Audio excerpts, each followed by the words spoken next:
Welcome to Extreme Conversations. I'm your host, and today we're speaking with an unexpected guest, a tiny yet incredibly resilient extremophile, the yeast.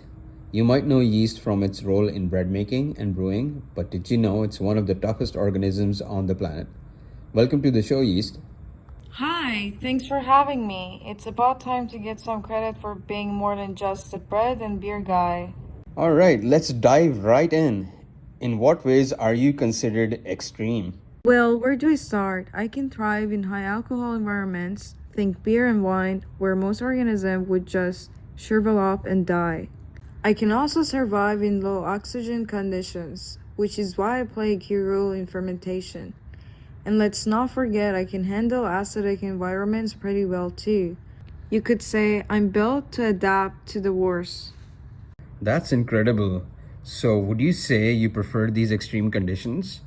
Or can you just survive in them? Honestly, I don't prefer extremes. I'm happiest in a cozy, sugar rich environment with plenty of oxygen. But when things get tough, like when oxygen runs out or alcohol levels rise, I switch gears. I use a process called fermentation to survive. It's like having a plan B. I may not love extreme conditions, but I'm great at surviving them. That's fascinating. So, what aspects of your biology allow you to survive in such conditions? It's all about adaptability. Here are my survival tricks. Fermentation mode. When oxygen is scarce, I stop breathing and start fermenting. I break down sugar into alcohol and carbon dioxide, which not only gives me energy but also makes beer bubbly and bread rise. Cell wall strength. My cell wall is like suit of armor. It protects me from toxic environments, including the high alcohol levels I create during fermentation. Stress protein. When things get really tough, I produce special stress proteins. These help repair any damage caused by extreme conditions like alcohol stress or acidity. In short, I'm small but mighty. Mighty indeed. Now, let's take a bigger perspective.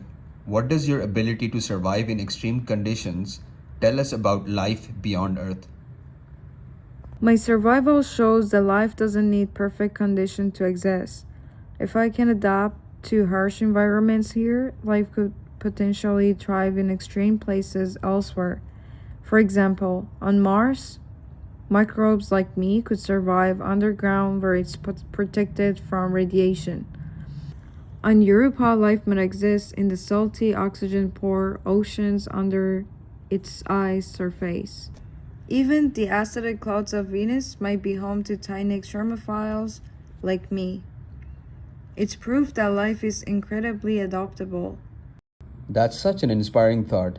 Before we wrap up, do you have any advice for us humans? Sure, first appreciate the small things. Literally, I'm tiny, but I've been helping humans for thousands of years, from making bread to brewing beer. Second, learn from the nature. If I can adapt and thrive in true conditions, so can you. Adaptability is the secret to survival. Wise words from such a small yet mighty organism. Thank you, Yeast, for sharing your incredible story with us today. That's it for this episode of Extreme Conversations. Until next time, stay curious. Bye, everyone.